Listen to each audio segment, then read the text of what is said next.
पौराणिक शास्त्रों के अनुसार व्यक्ति को साल में कम से कम एक बार एकादशी का व्रत अवश्य रखना चाहिए, क्योंकि मान्यता है कि भगवान विष्णु को समर्पित इस व्रत को रखने से व्यक्ति की सभी मनोकामनाएं पूर्ण होती हैं और मृत्यु के उपरांत मोक्ष की प्राप्ति होती है। साल भर में 24 एकादशी तिथियां आती हैं। प्रत्येक एकादशी का अपना अलग नाम और महत्व होता है। मार्गशीर्ष माह के शुक्ल पक्ष की एकादशी तिथि को मोक्षदा एकादशी के नाम से जाना जाता है। द्वापर युग में इसी दिन भगवान श्री कृष्ण ने कुरुक्षेत्र में गीता का ज्ञान दिया था। इसीलिए इस दिन गीता जयंती भी मनाई जाती है। मोक्षदा एकादशी से आशय मोह को नाश करने वाली एकादशी से है। शास्त्रों के अनुसार मान्यता है कि जो व्यक्ति मोक्षदा एकादशी का व्रत करता है उसे मोक्ष की प्राप्ति होती है। इस साल मोक्षदा एकादशी का व्रत 3 दिसंबर दिन शनिवार को रखा जाएगा। आइए जानते हैं मोक्षदा एकादशी व्रत के शुभ मुहूर्त, पूजा विधि और कथा के बारे में। पंचांग के अनुसार मार्गशीर्ष माह के शुक्ल पक्ष की एकादशी तिथि की शुरुआत 3 दिसंबर दिन शनिवार को प्रातः 5:39 पर हो रही है। वहीं इस तिथि का समापन अगले दिन 4 दिसंबर रविवार को प्रातः 5:34 पर होगा।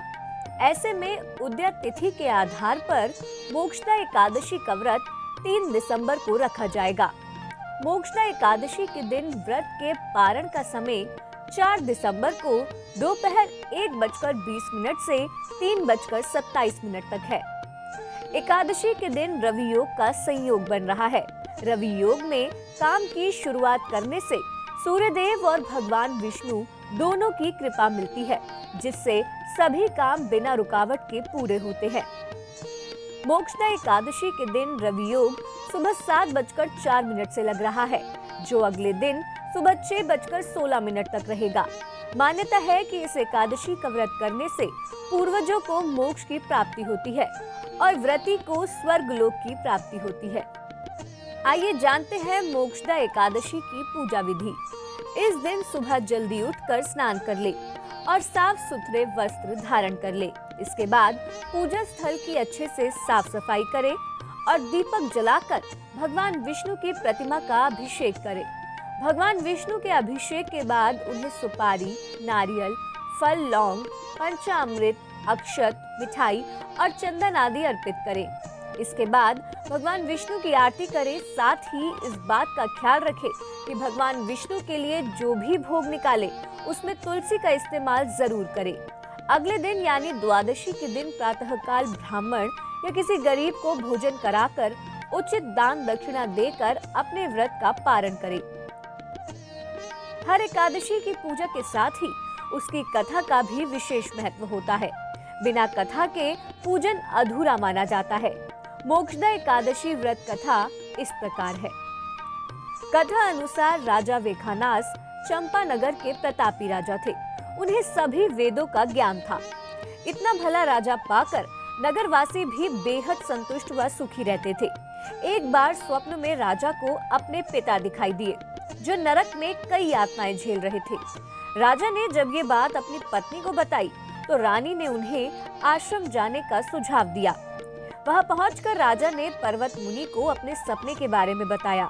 पूरी बात सुनने के बाद मुनि ने राजा से कहा कि तुम्हारे पिता ने अपनी पत्नी पर बेहद जुल्म किए थे, इसीलिए अब मरणोपरांत वे अपने कर्मों का फल भोग रहे हैं। जब राजा ने इसका उपाय जानना चाहा तो पर्वत मुनि ने उन्हें मोक्षदा एकादशी व्रत करने की सलाह दी और कहा कि इससे प्राप्त फल वो अपने पिता को समर्पित कर दे। राजा ने पूरे विधि विधान का पालन कर ये व्रत रखा और अपने पिता को अपने कुकर्मों से मुक्ति दिलाई। तभी से यही माना जाता है कि मोक्षदा एकादशी न केवल जीवित बल्कि पितरों को भी प्रभावित करती है। आप भी पूर्ण विधि विधान से मोक्षदा एकादशी व्रत का पालन कर भगवान विष्णु की कृपा प्राप्त करें।